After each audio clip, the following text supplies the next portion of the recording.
400,000 wanapata ujauzito, na 85% ya kina mama hao wanajifungua.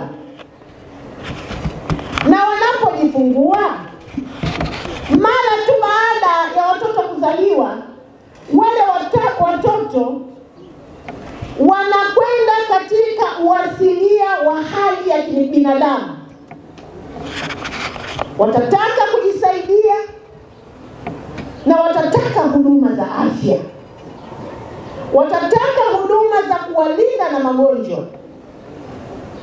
Na maeneo ambayo yatatumika kwa bidhaa hizi, ukiacha bidhaa hizi kutumika kwa kina mama wenyewe, hawa watoto wetu, bidhaa hizi leo ambazo tunazipokea zinaenda kuzingatia usafi kwenye mfumo wa mkojo na mfumo wa choo kubwa.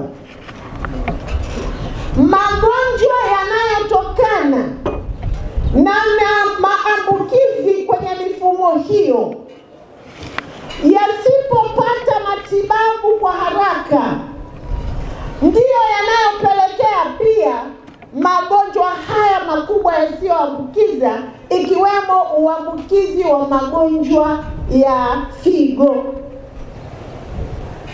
Kwa hiyo tunapokutana na wawekezaji, wanaamua kutoa ziada waliokuwa nayo kusaidia kupunguza maambukizi.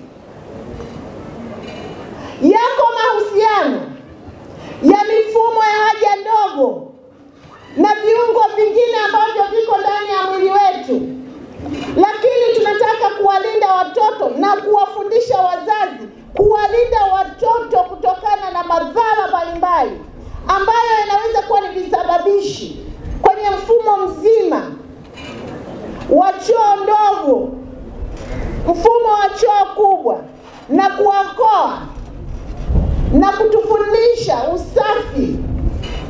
Na tena sio usafi wa watoto tu, ni usafi pamoja na usafi wa mazingira. Kwa hiyo ni lazima leo tuone siku hii ni muhimu, na hawa wenzetu wamefanya jambo muhimu, tuwapigie makofi sana. Soft care. Ndugu zangu, hawa watu watatupatia leo katuni zaidi ya 1,600 na zinakwenda kutawanywa kwenye mkoa mzima wa Dodoma.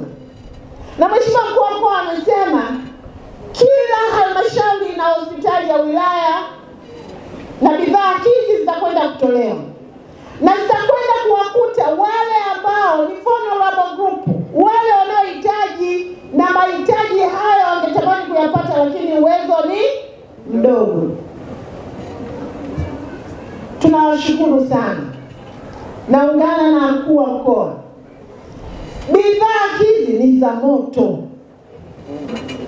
Ole wake anayechezea moto. Zikatumike ilivyokusudiwa, ziendane na nia njema ya hawa waliotusaidia, zikawafikie wanaotakiwa kusaidiwa.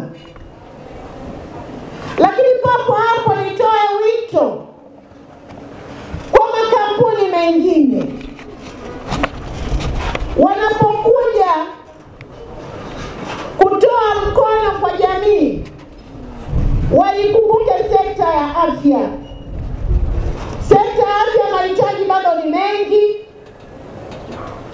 Tunajua tunahitaji sabuni za kusafishia vituo vyetu vya kutolea huduma, tunahitaji mashuka, tunahitaji mashine.